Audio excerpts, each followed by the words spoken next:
What's up, YouTube?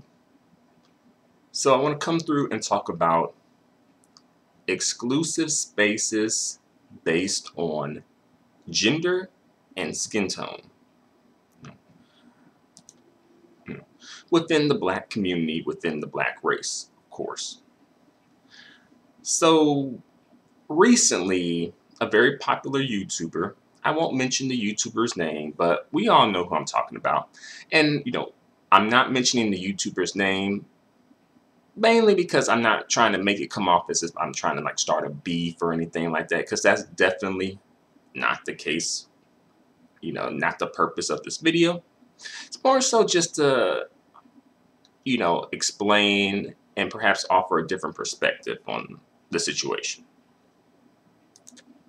You know, and for the record, I do agree with much of what this YouTuber says. I do agree with this YouTuber having a platform specifically dedicated to brown skin and dark skinned women. And I do support this YouTuber's mission and purpose when it comes to, what this YouTuber is doing. All right. So just a bit of a disclaimer there to clear things up, not trying to start a beef. I'm just trying to sort of just have a discussion and just offer a different point of view, perhaps. All right. But let me get into it. All right. So this YouTuber has this space that is exclusively for dark-skinned females. And some people, particularly I think light-skinned mixed biracial women, and perhaps some brown-skinned, dark-skinned men were in the mix too. They kind of had an issue with that. I'm not sure why the brown-skinned, dark-skinned men had an issue with that, but I don't know. You know how they do. But the light-skinned mixed biracial women had an issue with it. And some people can say, well, on the surface, at least, it seems like, of course, like, who wouldn't have an issue on the surface when you just take it at face value, right? Because it's like, oh, you're being exclusive, thus you're being divisive, right? But I feel like having a space that I think what may have ticked some people off, not ticked off, but triggered some people, particularly some light-skinned mixed biracial women, was that perhaps like the website and forum was more so, it was like exclusively for dark-skinned women, where it was like you can't join. You have to apply to join. So I think that perhaps may have been part of what ticked or triggered them, I'll say. Because the YouTuber does have like, a YouTube channel dedicated to dark-skinned women, but, other people are allowed to, watch and comment and participate in, the activities and discussions and whatnot, right? And I think partially it could just be because, YouTube doesn't offer any type of like filtering process, or perhaps maybe the YouTuber just wants to receive and have differing opinions, or receive different opinions from different groups of people, which there's nothing wrong with that, getting a different side of a story. you know but I think when it came to the women being ticked off, because I think like, they said like this website had like at this point maybe like a 50 or 60 page thread dedicated to talking about this website that the YouTuber created, right? you know but really that just shows that you're really doing something right when people dedicating like pages upon pages to you. It's like, okay, you obviously doing something right? Because people don't dedicate 50 to 60 page topics and threads about irrelevant shit. right? Usually if it's irrelevant, they're not going to deal with it. They're not going to even discuss it. All right. So, really, that's kind of like a checkpoint in that YouTuber's book, right? And on checkpoint for that YouTuber, right? Definitely hit the mark there. Um, but I'll say that when it comes to, okay, because a YouTuber had a live stream and they kind of talked about different spaces where it's like, oh, this is exclusively for biracial, mixed, and light-skinned women. And I think, those are great examples, but I think that maybe like other people can participate in it, even though they're not light-skinned, mixed, and biracial. But I think partially what may have triggered some people was just the exclusivity of it was so high that some people maybe felt left out. Particularly some light-skinned, mixed, and biracial women. I really think when it came to the brown-skinned, dark-skinned brothers, I don't know. I think maybe they may just want to just stir up shit, just to stir up shit. I don't know. That's a part of the whole, like, maintaining the colorism hierarchy anyway. So I think that's partially a big part of why they're doing what they're doing. All right. Because as we know, these brown-skinned, dark-skinned dudes don't really give a damn, too much of a damn about the plight and the well-being of light-skinned, mixed, and biracial women. By and large, nah. All right. They don't even give that much of a damn about their own plight. So why would they care about the plight of another person or another group of people? And I can understand some dark-skinned women kind of feeling some type of way about light-skinned, mixed, and biracial women feeling some type of a way. It's like, wait a minute, like, it's always about your ass. Like, can we have our moment? Shit. But again, I think what maybe partially at least triggered people. This again, the applying, the application, it's kind of like having to apply and go through an application process type of thing. And I think the exclusivity, the how strongly exclusive it is, I think that ultimately is what triggered people. Although, there are probably some people who would just be triggered just because it was about dark-skinned women only. I'll admit that. Because I do think when it comes to like, oh, black women, it's like dark-skinned and brown-skinned women are often expected to share with light-skinned, mixed, and biracial women. It's like, oh, we're all black women, right? But then it kind of falls into like, oh, well, they're concentrating more on the light-skinned, mixed, and biracial women. Then when you point that out, then it's like, oh, you're a hater. Oh, you're jealous, you're bitter, you're insecure, you can't get a man. This is why nobody wants you. Y'all know the song, right? We all know the song. Yeah.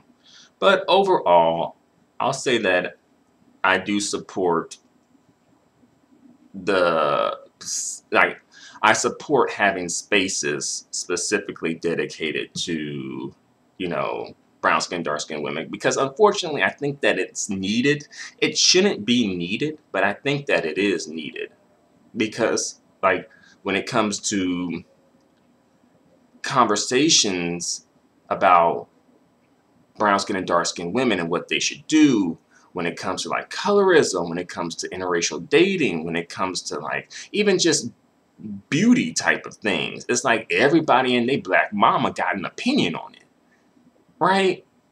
Like that video that the YouTuber did about brown skin and dark skin women interracially dating and marrying and procreating.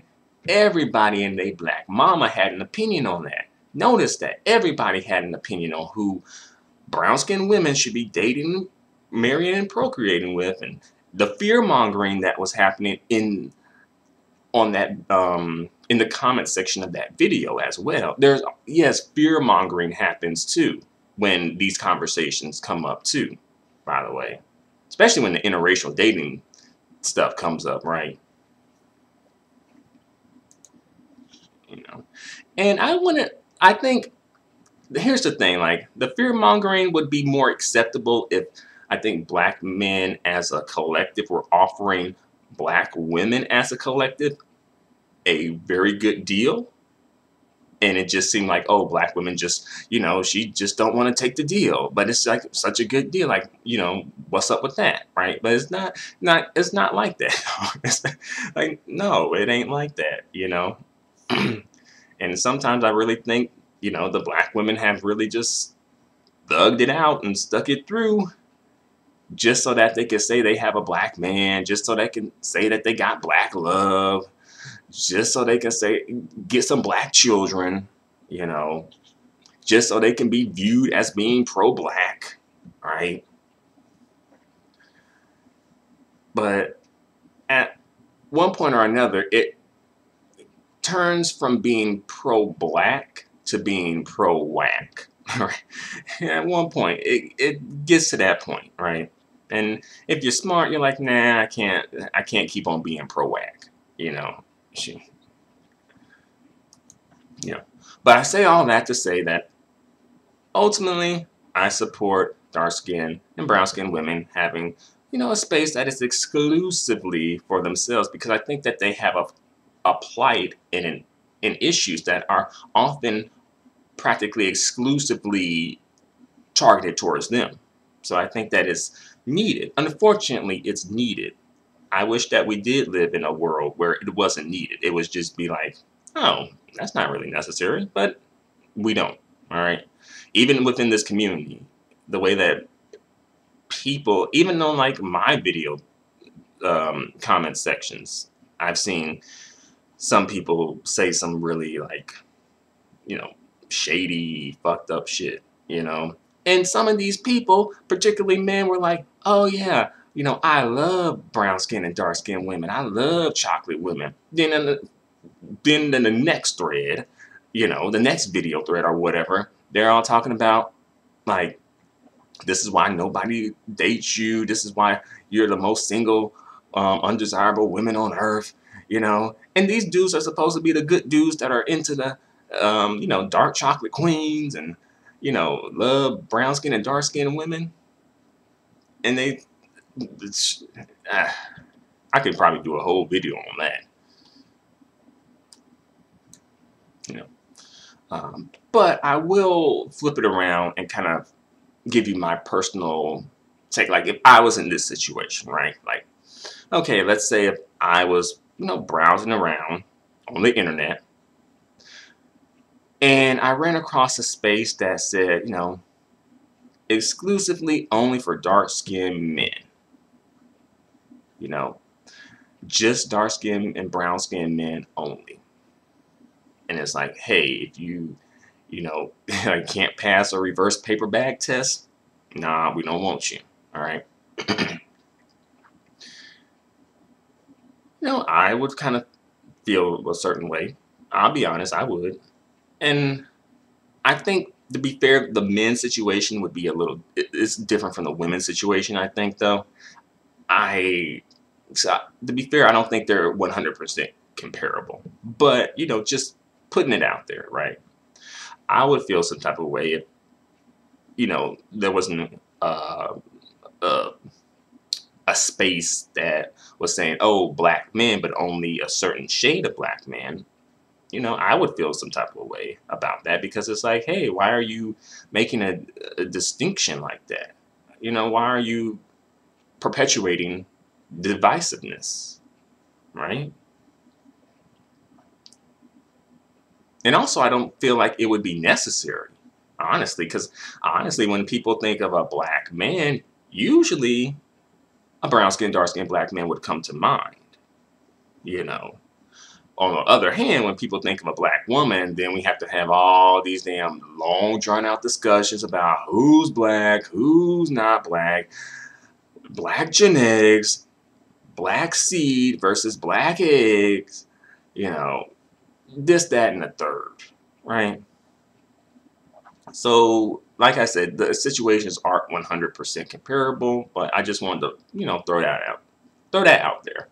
That's part of the reason why I try to not come off as if I don't welcome like dark-skinned men to my channel, which is definitely not true. I definitely welcome them to my channel, um, and welcome their input. Just don't be on no trolling shit, you know. Again, I don't mind someone having an opinion that's different from mine. I don't necessarily mind my opinion being challenged, but like if you're gonna challenge it and have a different opinion, just again, don't be on some troll shit, you know. You know. Before I go, there was one more thing I forgot to mention. I think when it came to, okay, this YouTube user that I'm speaking about, this YouTube user did a live stream and kind of explored different websites that were dedicated to light-skinned, mixed, and biracial women, as well as maybe some kids too. But I think I may have mentioned this or not, but I'll say it again just in case though. But I feel like those websites, the way that they were set up was like, oh, you didn't have to be a light-skinned, mixed, or biracial woman to join, right? While I think, the website that this YouTuber created is more so like you have to be a brown-skinned, dark-skinned woman to join, right? And I think, again, that's probably where the triggering comes from. And as well, some people just don't like brown-skinned and dark-skinned women having their own spaces. Let's be real. It kind of makes people feel uncomfortable because I think, as quiet as it's kept, people may view dark-skinned, brown-skinned women as being somewhat of a mammy. Let's be real. Almost having to nurture everybody else, right? And then when they step out of that role and say, "Nah, I ain't gonna be on Negroes' mammies no more," right? Then people start feeling some type of a way about that because they've been so used to being mammied so much, right?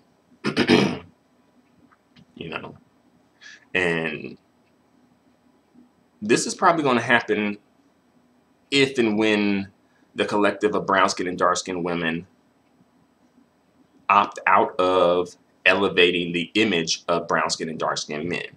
This is probably most definitely going to be. You're going to probably get even a stronger backlash over that if and when that ever happens, right? And just level the playing field for everybody and just stop throwing the game to them, and stop rigging the game for them. You're probably going to see a similar reaction, right? But